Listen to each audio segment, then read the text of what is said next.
Hello students, मैं आपका biology teacher Rohit Yadav. आज हम देखेंगे एक्सक्रेशन। तो चलिए देखते हैं डेफिनेशन एक्सक्रेशन की। The biological process involve in the removal of nitrogenous harmful metabolic waste from the body is called excretion. कह रहा है कि एक बायोलॉजिकल प्रोसेस है एक्सक्रेशन, जिसमें इन्वॉल्व है जो हार्मफुल मेटाबॉलिक वेस्ट हैं। हार्मफुल जो हमारे लिए नुकसानदायक है, मेटाबॉलिक वेस्ट जो मेटाबॉलिक एक्टिविटी होती है जिसमें कैटाबॉलिक और एनाबॉलिक रिएक्शंस आते हैं, उनमें जो वेस्ट बचता है उसको बॉडी से बाहर निकालना है जो हमारे लिए हार्मफुल है, और उसी प्रोसेस को एक्सक्रेशन कहते हैं।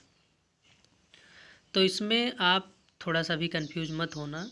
जो अनडाइजेस्टेड फूड है जिसको फीकल मैटर बोलते हैं, उसको बॉडी से बाहर निकालना एक्सक्रेशन के अंतर्गत नहीं आता है, क्योंकि ये माना जाता है कि हमारी बॉडी जो है वो एक ट्यूब है, और जो इंटेस्टाइन है वो उसी ट्यूब के अंदर एक दूसरी ट्यूब है। तो जो चीज़ इंटेस्टाइन जो ट्यूब है, कह लीजिए बॉडी के अंदर एक ट्यूब है जो माउथ, जिसका एक ओपनिंग माउथ है, दूसरा ओपनिंग एनस है। तो इस ट्यूब में जो चीज़ ट्रांसपोर्ट हो रही होती है, फूड जो कि ट्रांसपोर्ट हो रहा होता है, वो हमारे बॉडी का पार्ट नहीं माना जाता है। तो अनडाइजेस्टेड फूड जो बॉडी से बाहर निकाला जाता है वो एक्सक्रेशन के अंतर्गत नहीं आएगा। तो एग्जाम्पल में आप नाइट्रोजनस वेस्ट बताएंगे, CO2 बताएंगे, लेकिन आप फीकल मैटर नहीं बोलेंगे।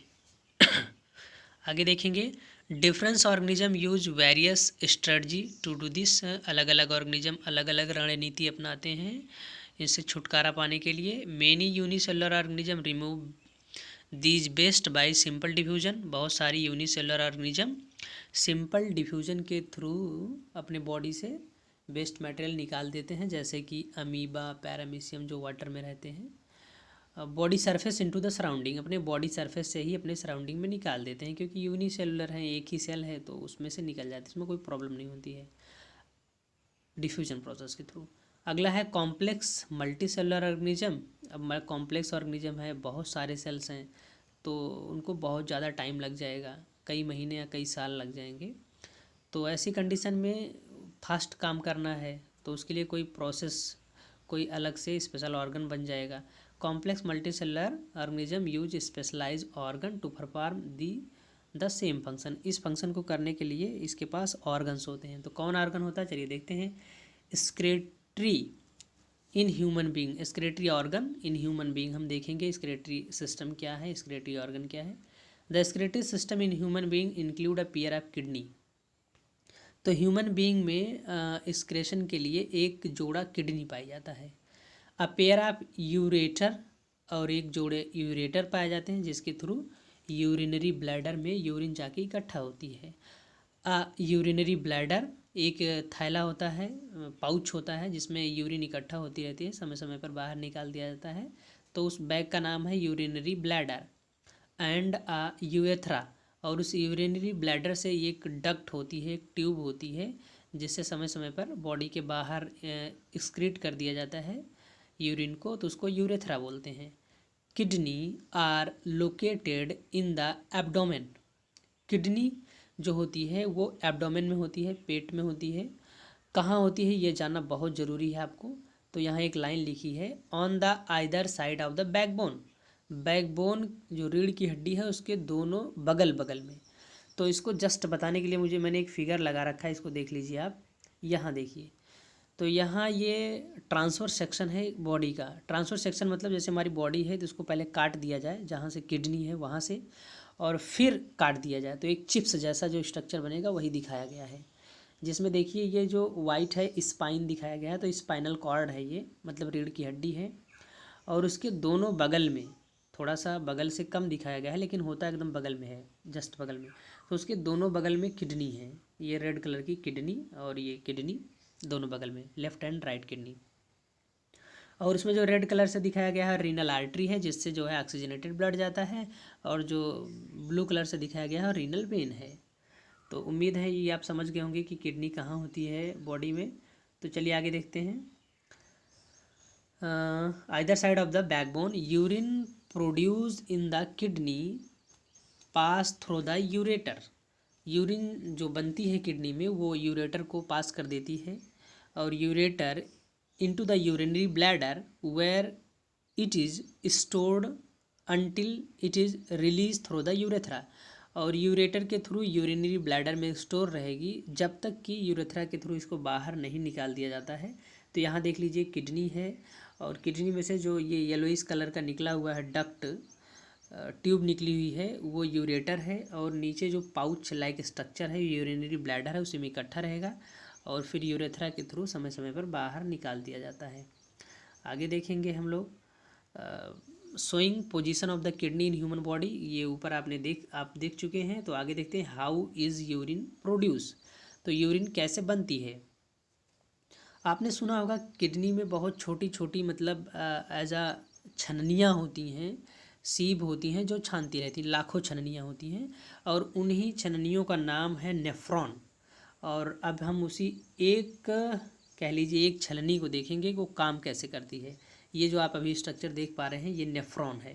तो नेफ्रॉन के अलग अलग पार्ट्स होते हैं जैसे कि इसमें देख रहे हैं आप एक लेफ्ट हैंड साइड से अफरेंट आर्टियोल्स है जिससे ब्लड आता है नेफ्रॉन में और जिससे ब्लड निकल के जाता है उसको बोलते हैं इफरेंट आर्टियोल्स। तो ब्लड यहाँ से निकल के चला जाता है और इसमें एक नीचे कप लाइक स्ट्रक्चर है जिसको वोमेंस कैप्सूल बोलते हैं। वोमेंस कैप्सूल और ये जो आर्टियोल्स हैं ये आपस में इंटरकनेक्टेड होते हैं तो इसमें से छन जाती हैं चीज़ें और वोमेंस कैप्सूल में आ जाती हैं। तो देखिए यहाँ एरो से दिखाया भी गया है कि ये चीज़ें आ गई हैं आगे जा रही हैं। तो यहाँ जो है कई बार फोल्डेड प्रॉक्सिमेटेड कॉन्वोल्यूटेड ट्यूब्यूल्स होती है जिसको पीसीटी बोलते हैं, प्रॉक्सिमल कॉन्वोल्यूटेड ट्यूब्यूल्स।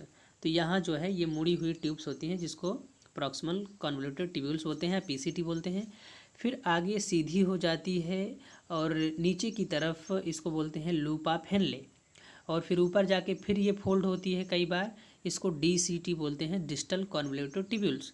और यहाँ से जाके फिर ये इकट्ठा हो जाती है कलेक्टिंग डक्ट में और एक कलेक्टिंग डक्ट जाके फिर ये यूरेटर में ओपन होती है और यूरेटर से फिर यूरिनरी ब्लैडर में जाके इकट्ठा होती है। आगे जो ये इफरेंट आर्टियोल्स है जिससे ब्लड होके जाता है ये आगे जो है कैपिलरी की नेटवर्क बनाता है जिसको कैपिलरी की नेटवर्क बनाता है जो रीअब्जॉर्प्शन में हेल्प करता है। रीअब्जॉर्प्शन की अभी हम बात करते हैं आगे। The purpose of making urine is to filter out waste product from the blood. Urine बनाने के लिए, यूरिन बनाने का जो इनका पर्पज है तो ये ब्लड को फिल्टर करते हैं। क्या फिल्टर होगा। The nitrogenous based such as urea और यूरिक एसिड, तो यूरिया को फिल्टर करते हैं, यूरिक एसिड को करते हैं एंड रिमूव्ड फ्रॉम ब्लड और इसको ब्लड से बाहर निकाल देते हैं, यूरिन में यूरिन बना देते हैं। From blood in the kidney, और ये काम कहाँ हो रहा है, किडनी में। The basic filtration unit of kidney is nephron. इसको बहुत ध्यान रखना क्योंकि ये आपसे क्वेश्चन पूछा जा सकता है और अक्सर पूछा जाता है कि जो बेसिक फिल्ट्रेशन यूनिट है वो क्या है, नेफ्रॉन है। तो आगे देखते हैं।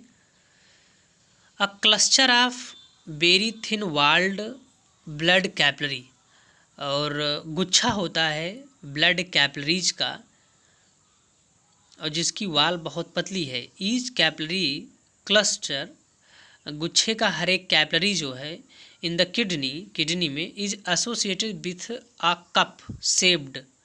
तो उस जो एक क्लस्टर में एक कैपिलरी है उसमें एक जो है कप लाइक स्ट्रक्चर होता है, कप शेप्ड स्ट्रक्चर होता है।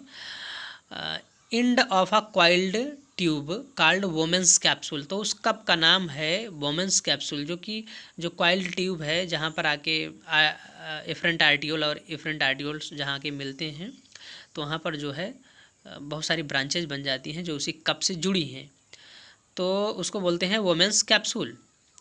Capsule that collect the filtrate, और कैप्सूल का काम क्या है, जो फिल्ट्रेट है, जब वहाँ ब्लड छनता है तो छनने के बाद जो नीचे बचता है, जैसे जब आप चाय छानते हैं जो छलनी में बचता है वो नहीं, जो नीचे चाय निकली उसको बोलेंगे फिल्ट्रेट। जो फिल्ट्रेट है वो इकट्ठा हो जाता है वोमेंस कैप्सूल में।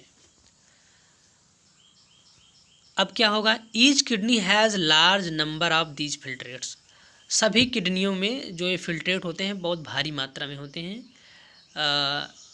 Filtrate unit called nephron packed close together, और ये जो फिल्ट्रेट होते हैं भारी मात्रा में होते हैं। Each kidney has large number of these filtrate, तो भारी मात्रा में फिल्ट्रेट इकट्ठा होता है इनके पास, उतनी यूरिन नहीं बनती जितना फिल्ट्रेट इकट्ठा होता, तो बीच में क्या हो जाता है, चलिए बात करते हैं।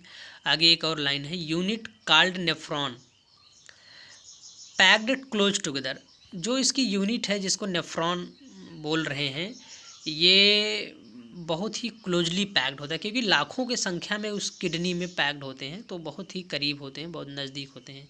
Some substance in the initial filtrate, शुरुआत में जब फिल्ट्रेट होता है, जो फिल्ट्रेट होता है तो उसमें क्या क्या है देखिए, glucose, amino acid, salt, major amount of water, तो बहुत भारी मात्रा में वाटर है, अमीनो एसिड्स है, साल्ट है, ग्लूकोज है, ये सब कुछ छन गया है।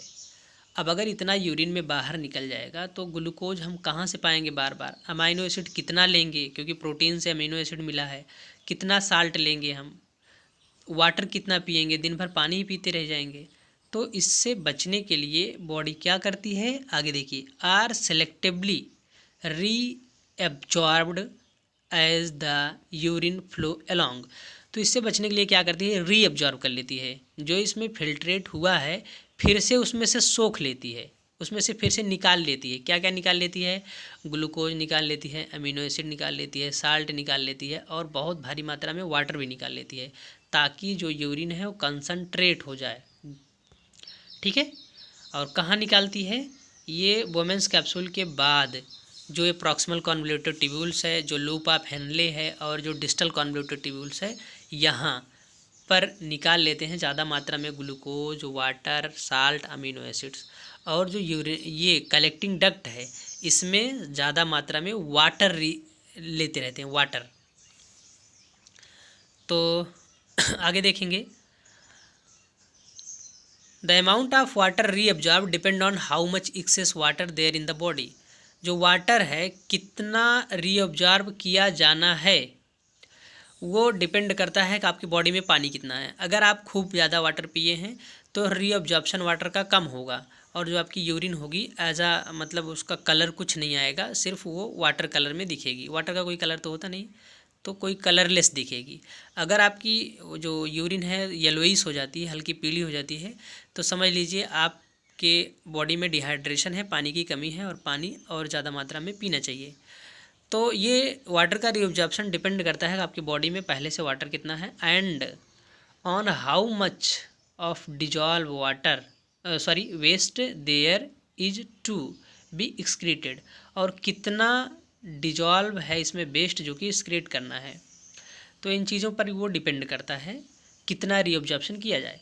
The urine forming in each kidney eventually इंटर्स a long tube the ureters, जो यूरिन बनती है किडनी में वो फिर जाती है एक लंबी सी ट्यूब में, यूरेटर में, which connect the kidney with urinary bladder, और ये जो यूरेटर है ये जोड़ती है किडनी को एक तरफ और दूसरी तरफ यूरिनरी ब्लैडर को। Urine is stored in the urinary bladder until the pressure of expanded bladder leads to urge to pass it out through the urethra। जो यूरिन है जब ब्लैडर में स्टोर होती है तो ब्लैडर के ऊपर एक प्रेशर लगता है बाहर की तरफ, क्योंकि स्टोर हो रहा है बाहर की तरफ, एक प्रेशर लगता है। तो जब ये प्रेशर लगता है तो अर्ग एक इच्छा जनरेट होती है यूरिन को पास करने की। The bladder is muscular so it is under nervous control, तो ब्लैडर है वो मस्कुलर है, मसल्स का बना हुआ है, तो ये नर्वस सिस्टम के द्वारा कंट्रोल होता है। इसमें न्यूरॉन्स होते हैं जो ब्रेन को मैसेज पहुंचाते रहते हैं थोड़ी थोड़ी देर पे। जब भी उसमें स्ट्रेचिंग होती है, जब उसको खिंचाव पड़ता है बाहर की तरफ, दबाव पड़ता है तो मैसेज पहुंचाते हैं। As we have discuss elsewhere, और इसका डिस्कस आगे क्लासों में होगा। As a result we can usually control the urge to urination, और इसके रिजल्टेंट के तौर पर हम जो है अपनी यूरिनेशन की रिजल्ट जो यूरिनेशन है उसको कंट्रोल कर सकते हैं। यहाँ देखिए मैंने एक किडनी बॉडी में कहाँ होती है इसके लिए, और फिर यहाँ इसका सेक्शन दिखाया हुआ है। सेक्शन में जो आप ये पिरामिड जैसा देख रहे हैं इसको बोलते हैं मेड्यूला, और उसके बाहर मेडुला जहाँ ख़त्म हो रहा है वहाँ से लेके बाहरी छोर तक जहाँ तक किडनी है उसको बोलते हैं कॉर्टेक्स।